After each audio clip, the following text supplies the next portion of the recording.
आज हम लोग एंगल के विषय में पढ़ेंगे। डेफिनेशन देख रहे हैं एंगल का क्या है। An angle is the union of two rays with a common end और इनिशियल पॉइंट। मीन्स एक एंगल जो है वो दो रेज के मिलने से बनता है जिसका एक कॉमन एंड पॉइंट होगा। The two rays forming an angle is called the arms of the angle or sides of the angle. The common end point or initial point is called the vertex of the angle. यहाँ diagram में आप देख सकते हैं जो figure दिया गया है ABC में AB और BC ये एंगल के आर्म्स हैं और जो पॉइंट B है वो वर्टेक्स है और ABC ये एंगल फॉर्म हो रहा है। अर्थात दो सरलरेखाएं जब आपस में एक बिंदु पर मिलती है तो उनके बीच के झुकाव को हम लोग कोण कहते हैं। डिग्री क्या होता है देखेंगे। The standard unit of measurement of an angle is called degree. The degree is denoted by a small circle. अर्थात कोण की जो माप हम लोग करते हैं उसे डिग्री में हम लोग व्यक्त करते हैं। इसे लिखने का तरीका देखिए। 15 डिग्री को हम लोग लिख रहे हैं 15, ऊपर में उसका एक छोटा सा सर्कल दे रहे हैं। 60 डिग्री में भी उसी तरह से। अ right angle is divided into 90 equal parts.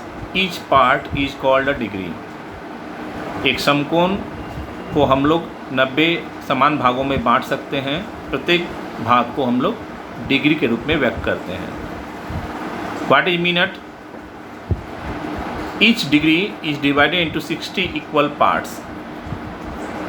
अर्थात जो डिग्री है उसे हम लोग 60 बराबर भागों में बांट सकते हैं।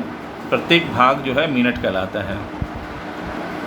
5 minutes is written as 5 denoted by 1 prime. ऊपर में जो है कॉमा का जैसा दिखाई दे रहा है वो प्राइम कहलाता है, एक देना पड़ता है। Second, each minute is divided into 60 equal parts. अर्थात मिनट को 60 बराबर भागों में बांटते हैं और प्रत्येक भाग को हम लोग सेकेंड कहते हैं। 5 second is written as 5 denoted by 2 primes. Types of angles और काइंड्स ऑफ एंगल्स देख रहे हैं। पहला है एक्यूट एंगल, जिसको हम लोग न्यून कोण भी कहते हैं हिंदी में। An angle whose measure is greater than 0 degree but less than 90 degree is called an acute angle. अर्थात जिस कोण का मान 0 डिग्री से बड़ा और 90 डिग्री से छोटा होता है उसे हम लोग न्यून कोण कहते हैं।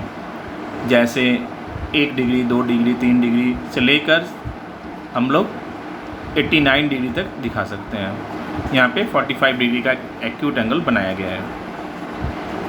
राइट एंगल, जिसको हम लोग समकोण कहते हैं हिंदी में।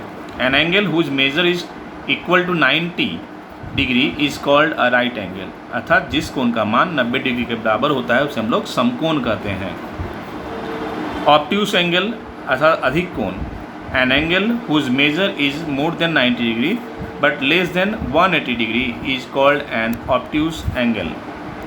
अर्थात जिस कोण का मान 90 डिग्री से बड़ा और 180 डिग्री से छोटा होता है उसे हम लोग अधिक कोण कहते हैं। जैसे 91 डिग्री, 92 डिग्री, 93 डिग्री से लेकर 179 डिग्री तक। यहाँ 120 डिग्री का एक उदाहरण दिया गया है। स्ट्रेट एंगल, जिसे हम लोग सरल कोण या रिजु कोण कहते हैं। An angle whose measure is equal to 180 degree is called a straight angle. अर्थात जिस कोण का मान 180 डिग्री के बराबर होता है उसे हम लोग सरल कोण या रिजु कोण कहते हैं। यहाँ 180 डिग्री बनाया गया है। रिफ्लेक्स एंगल, जिसको हम लोग बृहत कोण कहते हैं हिंदी में। An angle whose measure is more than 180 degree but less than 360 degree is called a reflex angle. मतलब जिस कोण का मान 180 डिग्री से बड़ा और 360 डिग्री से छोटा होता है उसे हम लोग बृहत कोण कहते हैं। उदाहरण में हम लोग देख सकते हैं 181 डिग्री, 182 डिग्री, 183 डिग्री से लेकर 359 डिग्री तक। यहाँ पे 240 डिग्री का एक रिफ्लेक्स एंगल बनाया गया है। कंप्लीट एंगल, जिसको हम लोग संपूर्ण कोण कहते हैं। An angle whose measure is equal to 360 degree is called a complete angle. अर्थात जिस कोण का मान 360 डिग्री के बराबर होता है उसे हम लोग संपूर्ण कोण कहते हैं। यहाँ पर देखिए जो O पॉइंट है वहाँ पर एक सर्कल जैसा बना दिया गया है, ये एंटी क्लॉकवाइज बनाना है आपको एरो मार्क देकर, और यहाँ पर एंगल AOB जो है वो कंप्लीट एंगल फॉर्म हुआ है। जीरो एंगल शून्य कोण, an angle whose measure is equal to 0 degree is called a zero angle, अर्थात जिस कोण का मान 0 डिग्री के बराबर होता है उसे शून्य कोण कहते हैं। In another words, if the initial and final position of a ray coincide without making any revolution we say that the angle formed is zero angle, अर्थात बिना किसी घूर्णन के जो कोण बनेगा उसे हम लोग 0 डिग्री कहेंगे, शून्य कोण कहेंगे।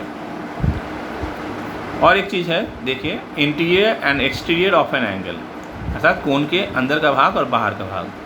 The part of the plane which is within the arms of an angle produce indefinitely is called the interior of the angle, and the part of the plane which is outside the arms of an angle produced indefinitely is called the exterior of the angle.